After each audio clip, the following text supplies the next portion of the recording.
Hello అండి, అందరికీ నమస్తే. ఈరోజు రెసిపీ వచ్చేసి క్యాబేజీ కుర్మా. టేస్ట్ అయితే సూపర్గా ఉంటుంది. క్యాబేజీ అంటే ఇష్టం లేని వాళ్ళు కూడా ఇలా ప్రిపేర్ చేసుకుని తింటే చాలా ఇష్టంగా తినేస్తారు.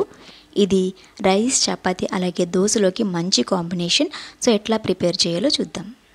స్టవ్ ఆన్ చేసుకొని కుక్కర్లోకి 1/2 కప్పు వరకు ఆయిల్ వేసుకోవాలి. ఆయిల్ వేడయిన తర్వాత సన్నగా తరిగి పెట్టుకున్న ఆనియన్స్ని వేసుకుని చక్కగా ఫ్రై చేసుకోవాలి.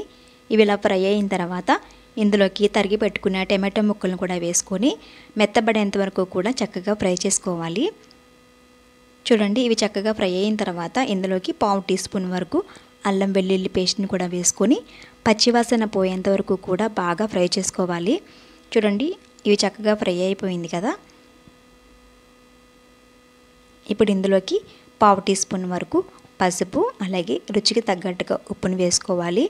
అలాగే ఇందులోకి కారానికి తగ్గట్టుగా 2-3 టేబుల్ స్పూన్ల వరకు కారాన్ని కూడా వేసేసుకొని మొత్తం అంతా కూడా బాగా కలిసేటట్టుగా కలిపేసుకోవాలి.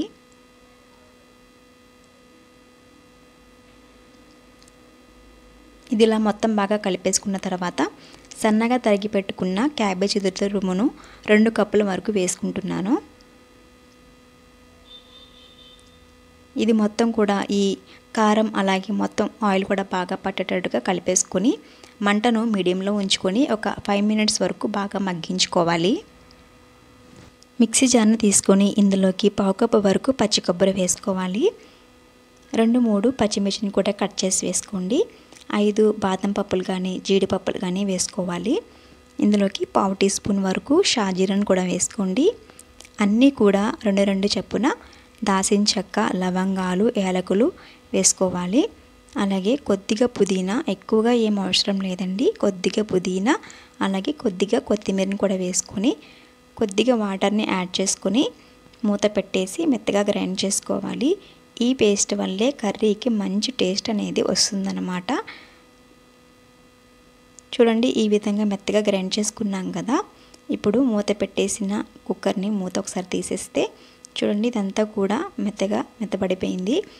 ఇప్పుడు ఇందులోకి మనము గ్రైండ్ చేసి పెట్టుకున్న పేస్ట్ని కూడా వేసేసుకోవాలి. ఇదిలా వేసిన తర్వాత మొత్తం కూడా ఒకసారి బాగా కలిసేటట్టుగా కలిపేసుకోవాలి. అంతా కూడా బాగా కలిసిన తర్వాత ఇందులోకి గ్లాసున్నర వరకు వాటర్ని యాడ్ చేసుకోవాలి.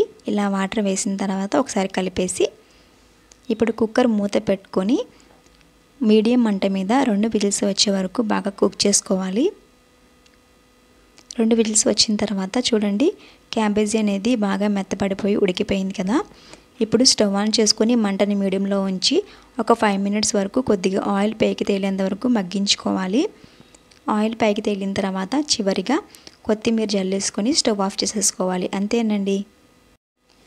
చివరిగా క్యాబేజీ కుర్మా అనేది ప్రిపేర్ అయిపోయింది. దీన్ని ఒక బౌల్లోకి సర్వ్ చేసుకొని వేడివేడిగా దోశలోకి, చపాతీలోకి తింటూ ఉంటే టేస్ట్ మరింత బాగుంటుంది. క్యాబేజీ ఇష్టం లేని వాళ్ళు కూడా చాలా అంటే చాలా ఇష్టంగా తింటారండి. అంత రుచిగా ఉంటుంది ఈ క్యాబేజీ కుర్మా. మీరు కూడా ఇంట్లో తప్పకుండా ట్రై చేసి టేస్ట్ చేయండి. తప్పకుండా మీ అందరికీ కూడా నచ్చుతుంది. ఈ రెసిపీ మీకు నచ్చినట్లయితే నాకు లైక్ చేయండి, షేర్ చేయండి, అలాగే సబ్స్క్రైబ్ చేసుకోండి. కొత్తగా ఎవరైతే నా ఛానల్ని చూస్తున్నారో ప్లీజ్ లైక్ చేసి అలాగే సపోర్ట్ చేయండి. Thanks for watching.